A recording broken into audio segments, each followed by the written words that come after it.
that's why we have come up with our document, PREPARE, which is an acronym for Pre-Election Part on Reforms.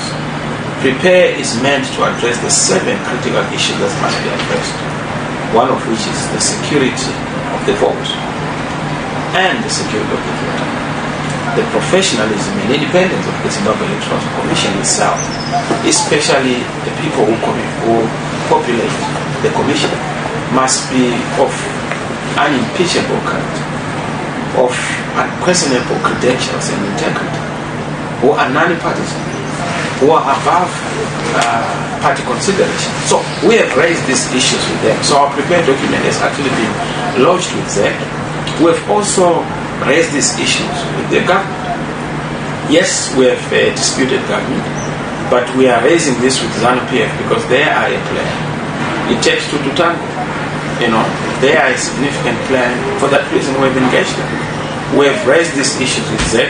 We've raised these issues with ZANU-PF. And our hope is that as the electoral bill is tabled in Parliament, all these concerns are raised and are also put into consideration. You are aware that there is the ZESIN bill, which is already there.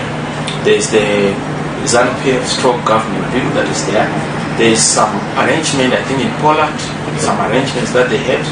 I'm not aware of the contents and substance. Then there is our prepared document, and we've even gone further. We have our own draft electoral bill, an alternative electoral bill, highlighting the areas we would want to see changed.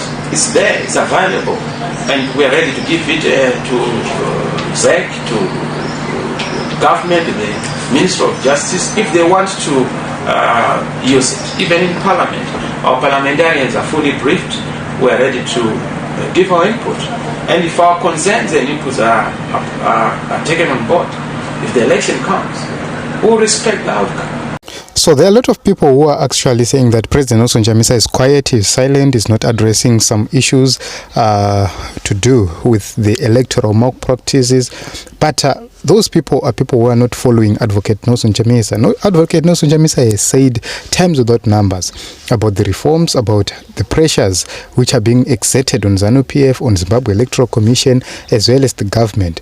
That is what is very important. So for those who follow Advocate Nelson Chamisa, they understand the man, and that is what is very important. CCC does have an alternative bill to the one which is in Parliament. CCC has wrote to Zimbabwe Electoral Commission as well as ZANU-PF, informing them about the necessity to make sure that they sit down together and they deliberate on what needs to be done, so that when the election day comes, nobody blames the other person, so that they can actually accept the results of the election, which is free, which is fair, which is credible. And I salute President Nelson Chamisa for that. So for those who have been saying Nelson Chamisa is not ready to accept any election outcome, this is the true confirmation. What is required and what is needed is a free, fair, credible election. And the Zimbabwe Electoral Commission should make sure that they conduct such an election. This is it in Zimbabwe. In the comment section, please let us talk.